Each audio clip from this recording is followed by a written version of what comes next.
So today I'm going to tell you a little bit about the LED Master 64 controller from Transcension.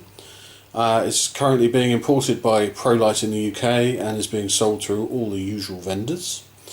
This is the device here. It's essentially an LED fixture controller for sort of colour controllers or uplighting fixtures, although it can be used as you can see pretty much it's got 8 channels, 8 faders on the front there, which are pre-assigned or suggestively assigned, if you like, to various standard functions that you normally find on an LED fixture, such as red, green and blue, your typical 3-channel mode, amber there for the 4-in-1, white, and also the dimmer control, and at the end you get 2 extra faders, 7 and 8 there, which are user definable. So if you've got an 8-channel fixture, you can actually use those 2 extra channels. So what else have we got on here? We've got some saved chase banks here. You can actually program in your own chases. We've got a very nice display here. Now I like this because if you want to actually dial in a colour with your red, green and blue faders, if I move one of these faders and you watch this display, you'll see it gives you an actual indication of the very number that you're putting out. Now I think this is very much missing from a lot of LED controllers. If you want to dial in a specific colour, so if I want 128 on red and I want my green to be 99 for example, and I want the blue to be maximum at 255, I'm able to do that absolutely on the nail without any question. So if I'm using a colour chart or maybe an app on an iPad or an iPhone or something like that to get a colour, an RGB colour code, I can dial that straight in and actually put that in directly, which is very, very good. We've also got a preset colour bank here where we can actually select the colours. So we've got red, green, blue, yellow, cyan, orange, purple and white. And also if I'm using custom colours, as I showed you just now, I can actually save those to the saved colour bank. So I can have up to 6 coloured banks saved in there. In fact, I think you can even bank up to several levels, so 6 buttons over several banks. And then of course you can save those onto a USB stick. So this little USB socket at the top left here serves 2 purposes. It can save and load configurations for fixture setups and also all of the presets. But it can also be used for a little light, and they actually supply a light, and this is it. It's a little LED, nifty little LED device here, 3 little LEDs with a USB gooseneck style mount there, so you can actually, if you're working in the dark, you can actually get some light on the subject. This is a 64 channel controller which is split into 8 banks, so 8 fixtures if you like.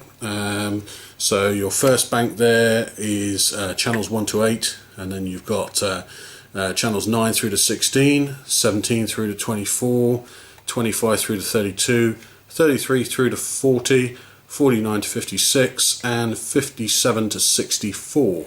Skip one there, but it ends up at 64. So basically 8 channels per fixture. So typically your channels will be set out in this order: 1, 2, 3, 4, 5, 6, 7, 8. So if you're using, for example, fixture 2, at the moment we've got it assigned so that they're all in order 1 through to 8. So we're assuming that channel 1 is going to be red, channel 2 is going to be green, channel 3 is going to be blue, and so on. In fact, if I take it out of blackout mode, let's see if we can actually get this. There we go, we've got 1 red there, and green, blue, etc. So what's special about this controller? Well, in a nutshell, it all comes down to this little button down here, channel assignment. So the traditional problem if you use a simple 3-channel controller, for example, is you are restricted to red, green and blue, and in that order. Channel 1 is red, channel 2 is green, channel 3 is blue.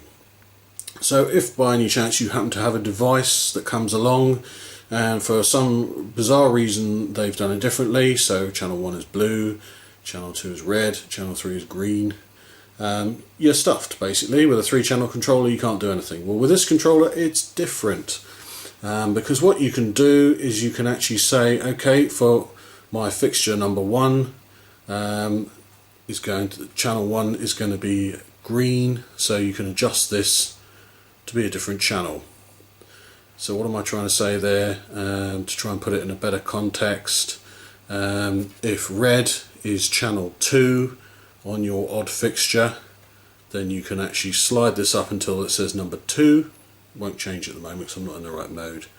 And then store that in, and then green, if green is actually on channel 3, you would slide this up till it says channel 3. And then if this is on some other channel, say channel 5, you could slide that up to channel 5, and then you can save them in. And in the same way, if you've got amber, you can do the same with the amber channel. And if you've got dimmer, which sometimes is actually on channel 4, then you can actually set the dimmer to be on channel 4, and then save all those in, and then that fixture will remember the settings. And then from then on, the red fader will control the red, green will control the green, blue will control the blue, and the dimmer one, even though it might be channel 4, will control it on the dimmer fader. And that you can do for each individual fixture. So as many fixtures as you like, you can program in onto all these fixture buttons here, and they will work simultaneously.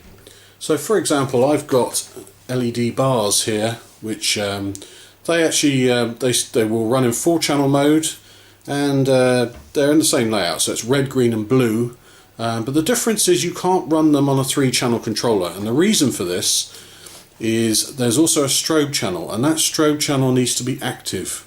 Before the light displays anything, that fader's got to be up, so channel 4 fader has to be on.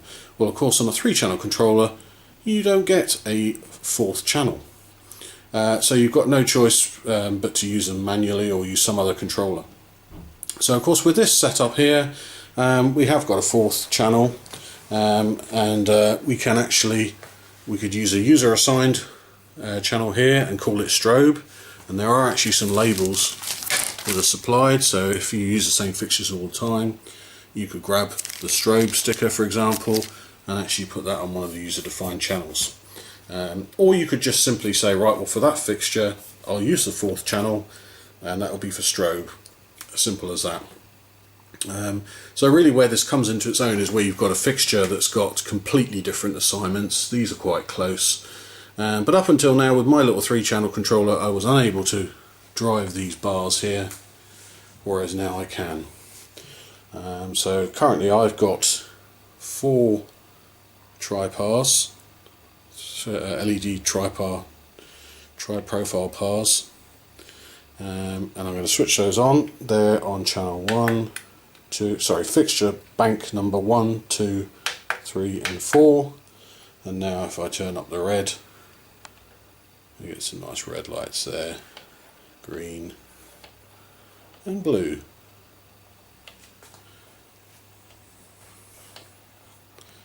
And what I can do, which I haven't set at the moment but I will show you, is now that I've got a controller with more channels, I can actually use the more channel modes, because if you've looked at tri-par manuals you'll know that they'll operate in quite a few different modes, I think up to 7 or possibly even 9 channel modes, so that you can use some of the extra features that you don't normally use with a simple LED controller, for example dimmer, strobe and colour macros, because they've got quite a lot of macros stored in. This unit's also got sound to light chasing, auto chasing, and one thing that I find is quite difficult to achieve on some controllers is fading, and this has got an auto fade mode which will simply fade through a chase sequence, and you can control the speed separately, chase strobe speed on this fader here, and fade speed purely for fade use on this side here. We've also got a strobe button. Now this is quite neat. This will literally strobe all of your fixtures right off the bat, and you can control the speed once you've got the button held down. Obviously different fixtures perform strobe slightly differently, but you get the idea. Now this is nice for a quick effect, because you literally just punch the button and off goes the strobe. Got it set up very slow at the moment. Okay, so I'll give you a look at the back of this unit, because this is quite interesting. We've got some extra sockets that we might not have expected. This socket down here is for a CA8F foot controller, which I presume is the same as a CA8 or UC3 controller.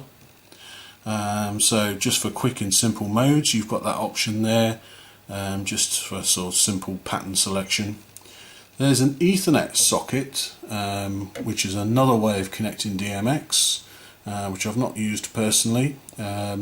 Also there's 5-pin DMX as well as 3-pin DMX that we're using at the moment. The usual DC input and an on and off switch. That's what you get on the back. The unit also comes with a very good manual, but also comes with some extra pieces, I think, that go on the side. I haven't really looked at them yet, but I believe it's to extend it into a full 19-inch rec format. So that works rather well. So at the moment I've got my 4 lights set up. They're all the tripars are all on the same channel at the moment. Sorry, no, they're not on the same channel. They're on separate banks 1 to 4. So the first tripar is on channel 1. Then the next one, that one there, is on 9, and that one's on 17, and that one is on 25. So what that means is if I'm going right the way around a room, I could potentially put these in groups of 4 or more if I wished, but probably groups of 4 I think would be what I would use, and could repeat those around the room.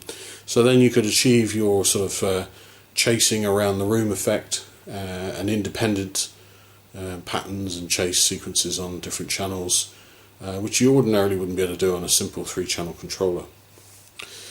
So on my channel 5, on my fixture 5, I've got the LED bars, and as I said, they work with RGB, but unlike the tripars, they need to be switched on first. And if I reset the bars, and then we've got red, we've got green, and we've got blue. So now you see they're all working together, even though the controller profiles are slightly different. But at least now the bars can be included, and they can be used as well on this very nice controller. And we're working wireless at the moment. I've got wireless sticks just to try and cut down on the cabling, although I still seem to have a rat's nest of cable everywhere because I'm in a bit of a confined space. So I'm going to put on maybe a different light or two with different profiles, and I'm going to set those up and give you a look at those. So I'll come back with a little bit more later on. Okay then, so I wanted to give you a demo of how we can deal with conflicting channels, DMX channels on different fixtures, which is what we were talking about before.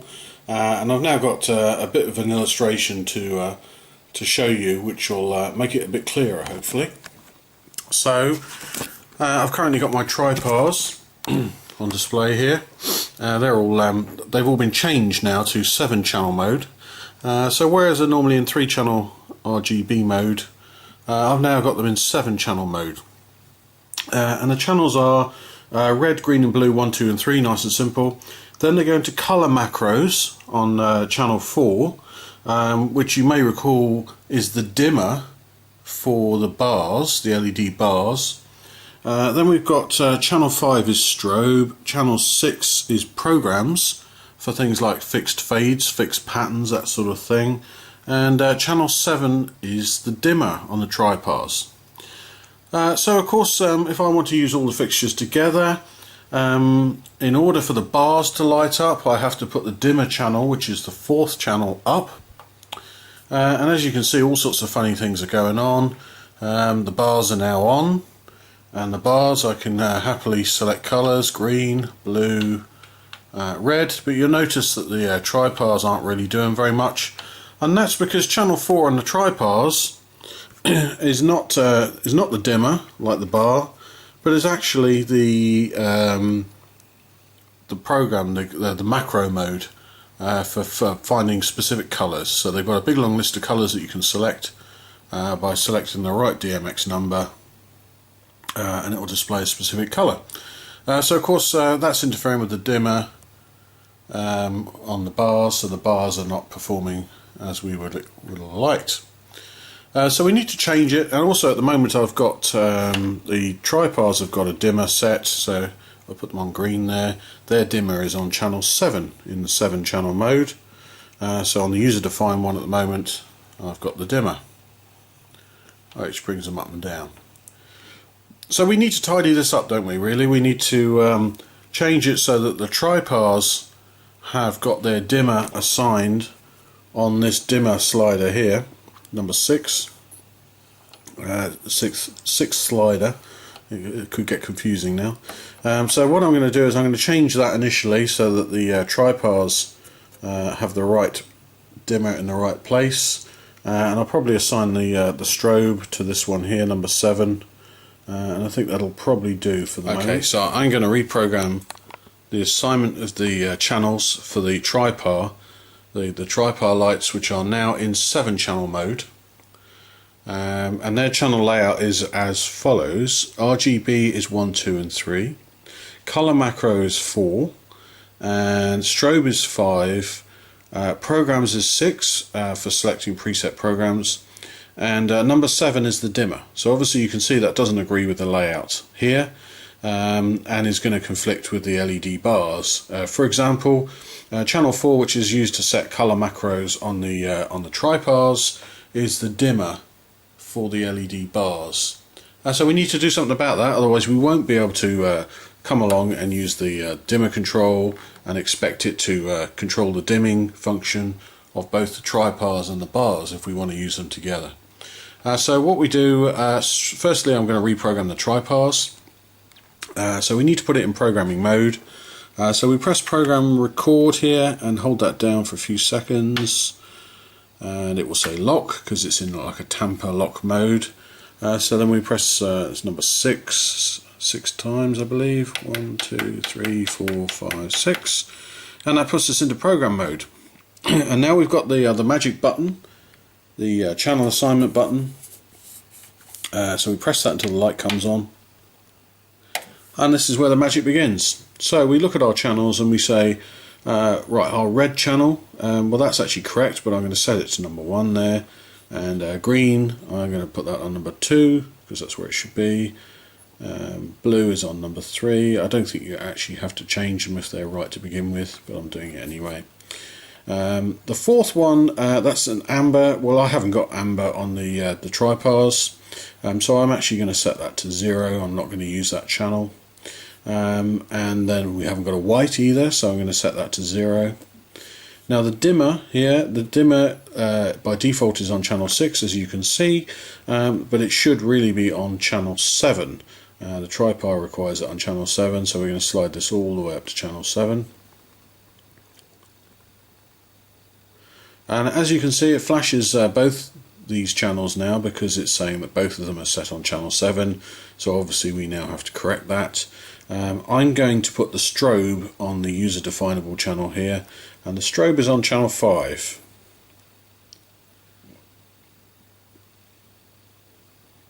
And there we are.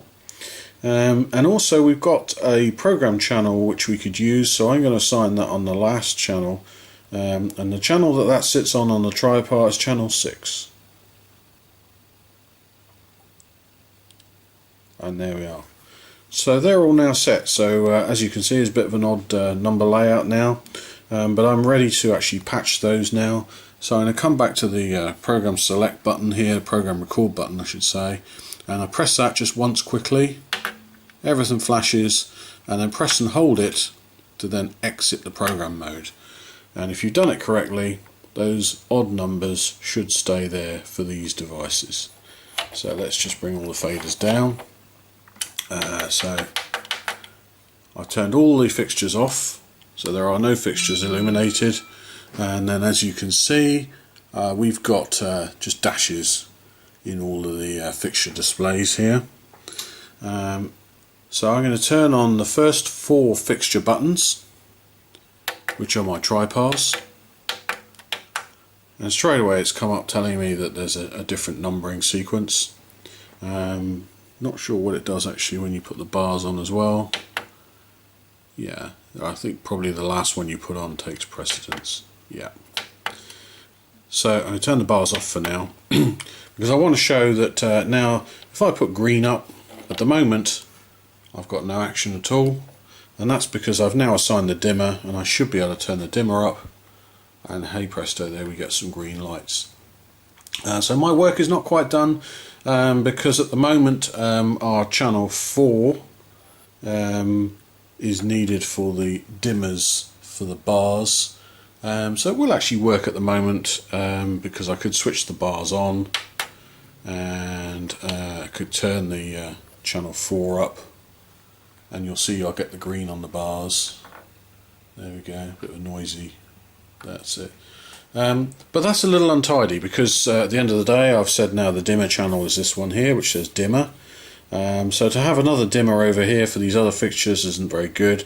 So what I need to do now is I need to set up the patching for the bars. So as we've already done this for the tripar, it should, famous last words, it should work nice and simple.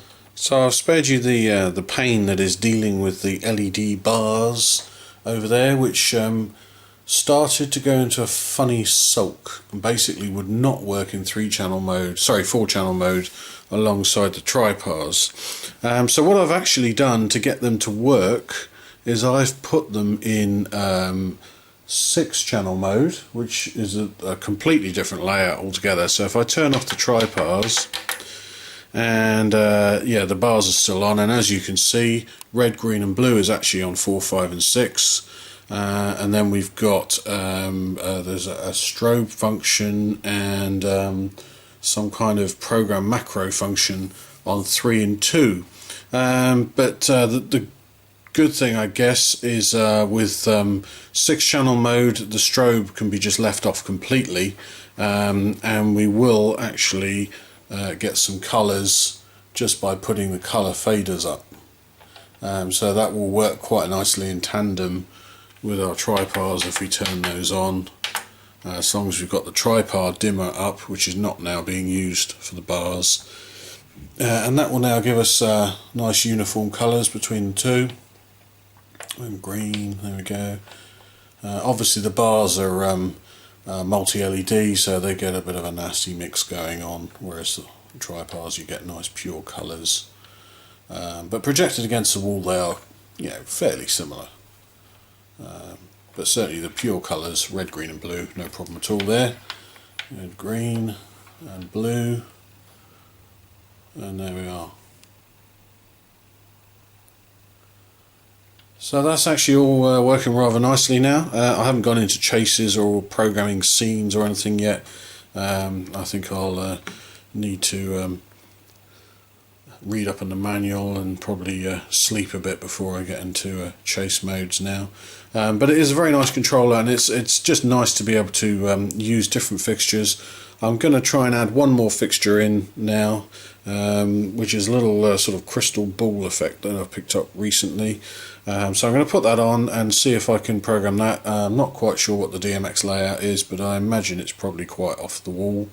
And quite different, so it's just be interesting to see whether that can fit in and still be controlled in a basic way, I guess, next to the other fixtures. But quite pleased so far.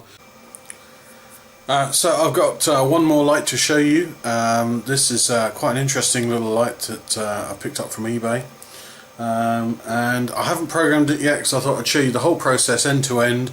This definitely has some oddball DMX channels because it's a bit of an oddball light. So let's see if we can get this on the controller and see what we can get out of it. Okay, so turn the camera around. That's the light we're going to work on here. This is an interesting little light. It's quite a full-featured little light. Not much to look at the moment. It's got a display on it which allows full DMX setting, Also, it's got built-in programs, it's got built-in sound to light, and it's got a lot of sort of manual control, so you can control speeds and colours and that sort of thing. It's got a very flimsy mains lead on it, very thin. I did actually put an IEC plug on one of these because I've got 4 of these lights, but very fiddly to work with the thin cable. I've got wireless DMX on because yes, it is DMX. I've just pressed a button on my camera. There we go. Yeah, there's DMX in and out on the back there. There's even a fuse, which seems very unusual for a what is almost certainly a Chinese origin light. But I think you're going to like this little light. It's quite cool. So I have set it for fixture button number 6, which according to my list I've made out here is DMX channel 41. So that's all good to go. So I'm going to check, also assign the channels now. So I've got my little Chinese instruction sheet, which is going to tell me what's on each channel, hopefully. Let's have a look.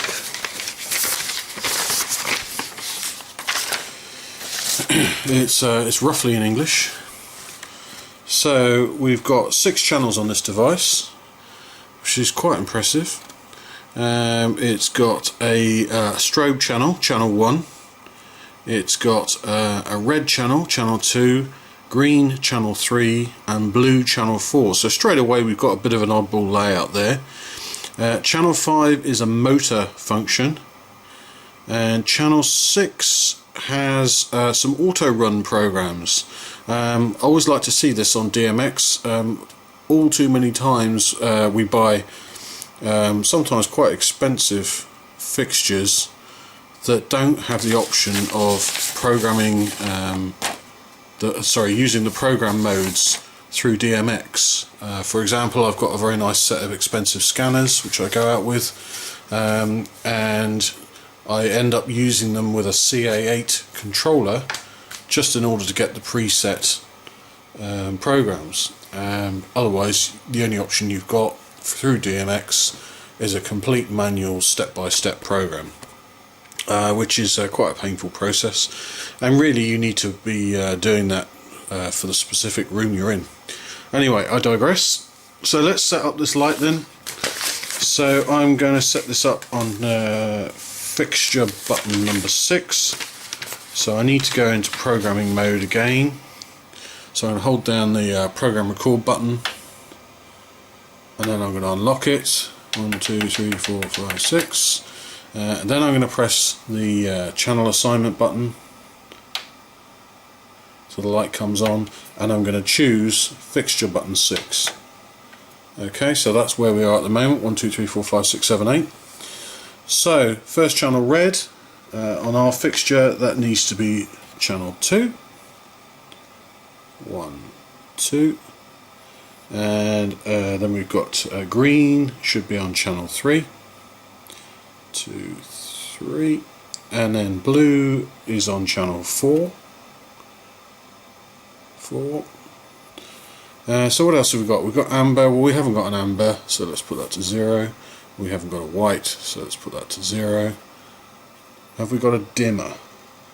Not really. We've got an AC motor, and we've got a strobe function and a program function.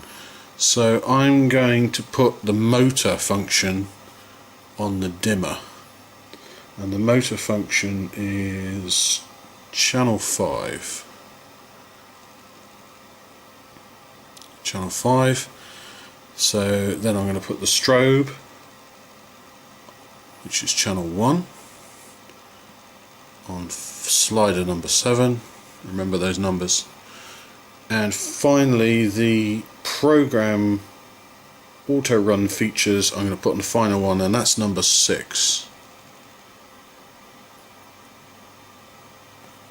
Okay, so then I'm going to press program record, and then press and hold to exit,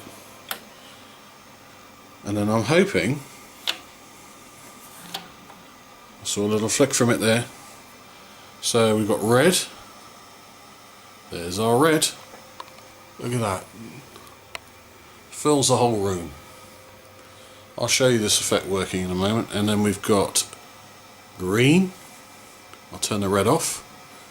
So the green is working nicely. We've got blue. Lovely blue colour. So the next one I set, and thankfully it leaves the numbers so I can see that straight away these faders do nothing because they're set to 0. Then I've got the motor.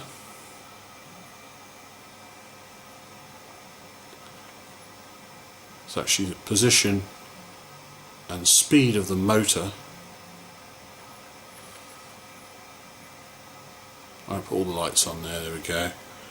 And then I've got a strobe. Or all on. Quite a simple function.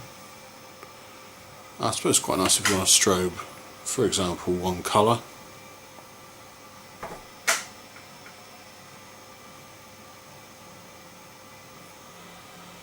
Or you can turn that lot off and you can use the last fader, which is a sort of an auto mode selection, which is pretty much mirrors the buttons that are on the front of the unit. You can go through red, green or blue, or a combination of all three, and also different speeds and different patterns. This is made up of rotating discs. Sorry, I've zoomed in.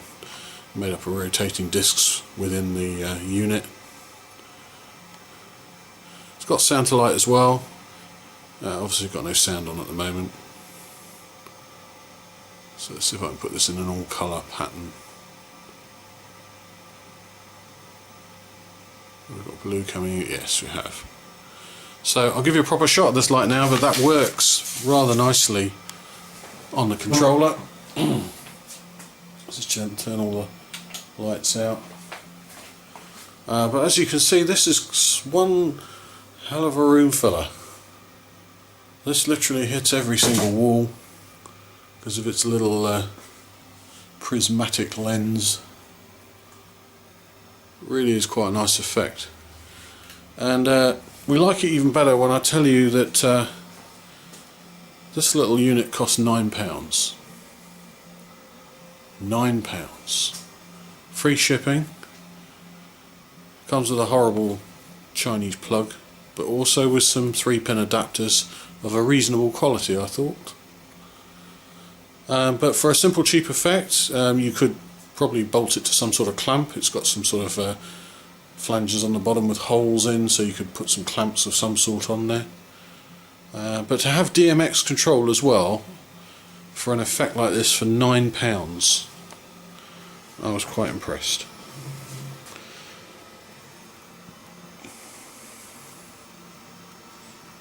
So of course what I need to show you is that you can also now turn on all of our other lights, and we can bring those on and have matching colours.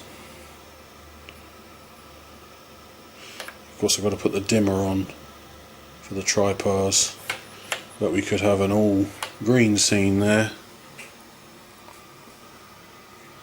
or an all red scene, including our nice little oddball lamp here,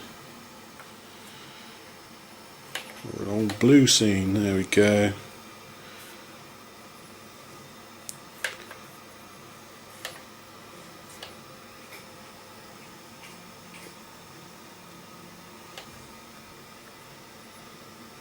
Which was the motor channel? That was it there. That's a strobe. The only thing that can get a bit confusing now, of course, is that depending on what channels you've got switched on down the side, you may get a readout here which is going to give you a confusing layout, because of course one or two of these channels do actually control the motor unit on this ball device here. in fact it's actually the same as the dimmer channel. So we've got a bit of an overlap there. The dimmer also operates the motor, which may or may not be a desirable feature. So obviously you have to give a bit of thought if you need to actually separate them out. Maybe move it onto a different fader so it doesn't actually share with anything else. But at least if your different fixtures have got the same features, for example if they've all got a dimmer and they've all got strobe, you can at least line them up in that way, so you can have everything strobing there by using the same strobe fader for all of our lights. And we can change colours all together.